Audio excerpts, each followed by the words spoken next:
Hi loves, this is regarding kay Pai, no? So bago ko sagutin yung comment niya, sa lahat ng gusto din kumita kay Pai Coins or gusto ring magminas, hindi pa late para magminas din kayo, pwede nyo pong i-download si Pi Network sa Google Play Store, tapos ilagay nyo yung invitation code ko, Junet2016, para ma-add ko po kayo sa GC natin.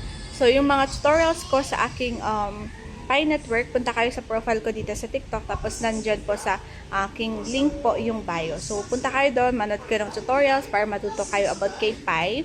And then, nasa description box ng videos ko yung GC natin.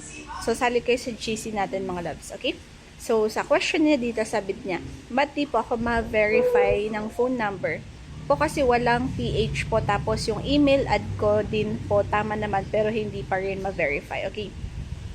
So, ganito yung gagawin mo sa phone number kasi ngayon, as of now, hindi tayo makapag-verify ng phone number natin. So, kahit anong send mo, kahit madami pang load, kailangan kasi may regular load kayo para makapag-send ng code sa, kahit piliin nyo USA, Australia, Belgium, United Kingdom, magsasend po siya ng code as long as po na meron kayong regular load. 30 pesos and above na lang para sure. Pero kapag gagawin nyo yan po ngayon is hindi nyo po siya ma-verify. Kasi nag-try na ako. Lahat na po ng country, trinay ko na po. So, hindi siya nag-verify. Okay?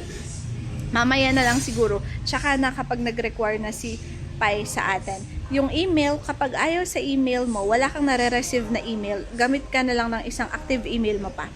So, gamit ka ng isang active email mo, then i-send mo doon, then punta ka sa email mo na bago, and then mag-i-email kasi si Pi Network. Ang sasabihin niya is, click here to verify your email, ayan, blah, blah, blah. I-click mo yung blue doon, yung here mismo, yung blue na here, i-click mo yun, and then, yan, magsa-successful verification na siya. Mabe-verify na po yung email nyo.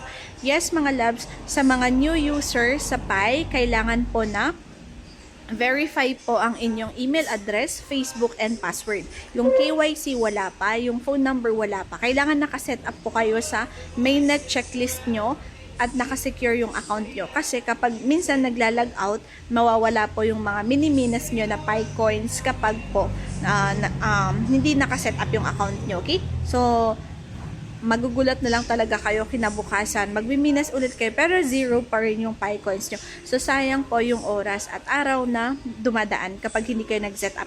So, kung gusto nyo ng more tutorials about kay Pi Network, pwede kayong pumunta sa profile ko dito sa TikTok account ko. Nandyan po lahat ng tutorials ko. Mga GC natin, sali din kayo for more guidance and tutorials hanggang sa makapag-sell po kayo ng inyong mga Pi coins. Okay, so may value na siya as of now recording. Check natin pala kasi hindi ko na-check nung morning.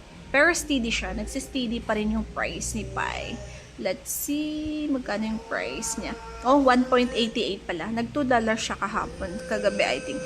$1.88. So, abot pa rin yan ng 100 pesos. Okay? So, yun lang.